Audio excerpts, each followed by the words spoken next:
Hello and welcome to Peggy's Plants, coming to you from Central Florida. Today I'd like to share with you how I make my moss poles.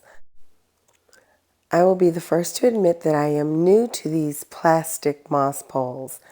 If you saw my video from where I had done a shopping video on all these plant items I had purchased, and one of the items that I was really excited about was these plastic moss poles. I got it, didn't expect it to look quite like it did, didn't have any instructions, so I wasn't even sure how these things worked. I hadn't watched any videos or anything like that, but I knew some kind of way I was supposed to turn this plastic roll into a moss pole. So I started figuring things out, how to put it together. This is my first attempt. I needed an extended one, so I put two together. I just hot glued it over the existing pole that I was using. Not a great idea, not a very stable moss pole, but I didn't want to have to dig anything. So yeah, it needs to be redone. So I decided to put everything together and then add the moss. Not a great idea, but at the time I didn't know any better. However, it's still going well with this moss pole. I have since put several plants on moss poles, used a lot of different techniques. I started experimenting with what I put into my moss poles. My plants, I have to say, really have taken to them and are doing well. However, my technique for making moss poles and what I use in them has totally changed. So some of the things that I learned based on mistakes that I made with the moss poles was, for one, not burying the moss pole. For stability, you definitely need to bury the moss pole. Secondly, trying to add the moss after putting the moss pole together was definitely a fiasco. I ended up with all kinds of gaps in the moss. I didn't find them to be aesthetically pleasing, which is important to me in my home, and I was amazed at just how messy they could be when they dry out. Yeah, just moss in the pot, moss on the floor around the pots. That was a big issue for me.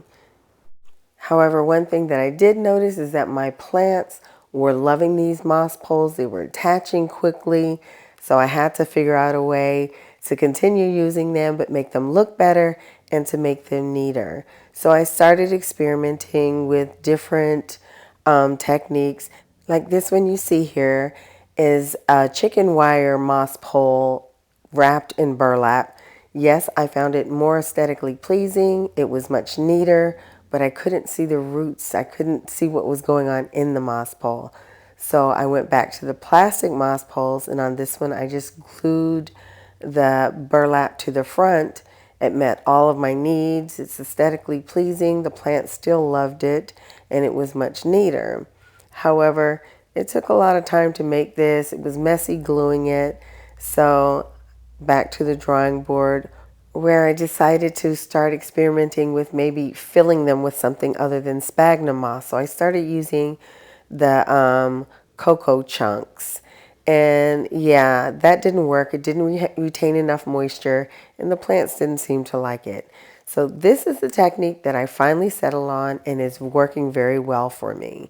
I decided to stick to the plastic moss pole because I find them easy to work with, they're reusable, and they help retain moisture within the moss pole.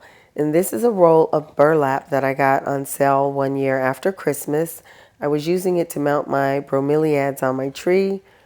I still had a lot of it. I had it on hand, so I just decided to use this. I like using this because it's a natural fiber. It's aesthetically pleasing and it blends well. And I just lay the strip down. It's like the perfect width. Cut it to size. I eliminated the step with the glue gun and all of that because once I start filling the moss pole, the contents will hold the burlap in place. And now the moss pole is ready to be filled. I decided that I didn't want to fill my moss poles with 100% sphagnum moss. Sphagnum moss gets expensive, And if you need extended poles, like tall poles and many of them, it's going to get pretty pricey. Also, when the sphagnum moss dries out really hard, it gets hard to get it to accept water again. So for those reasons, I decided to do a layering method. So what I'm doing is I'm taking some damp sphagnum moss and I'm doing a light layer on top of the burlap. I like the loose weave burlap because the roots can easily go through it. And I like the sphagnum moss as the first layer because it retains moisture. And here is how it looks. It doesn't have to be a really heavy layer. Try to avoid having any big gaps. So next, I am going in with my regular Aroid mix. However, for my moss poles, I make the mix a little less chunky because I do want it to to be able to retain some water. Not a lot, but enough that it can help keep the moss moist. And I just sprinkle a nice layer of that on top of the sphagnum moss. The sphagnum moss is going to hold it in place and keep it from coming out the front of the gaps in the burlap. And I use this as the bulk of my moss pole. And lastly, to hold everything in place and to add to moisture retention, another layer of sphagnum moss. This is the final layer, so you want to make sure that you add enough sphagnum moss on this last layer that when you close the moss pole, it's going to be a snug fit so that everything stays in place. And I add extra sphagnum moss at the bottom end so that when I turn the pole up, no soil falls out. Okay, that looks good to me. And here is what my moss pole looks like after I have added all of my layers.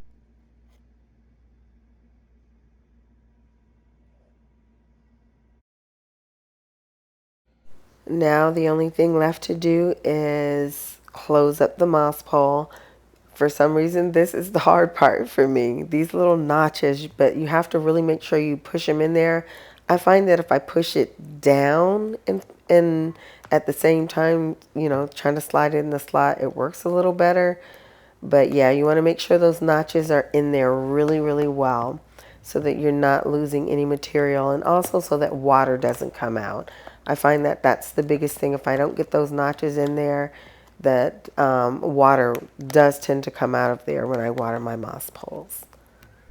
And I didn't want this video to go on too long, so I will show you in another video how I water my moss poles and keep fungus gnats out of my moss poles and all of that. But here is what the moss pole looks like. I love these.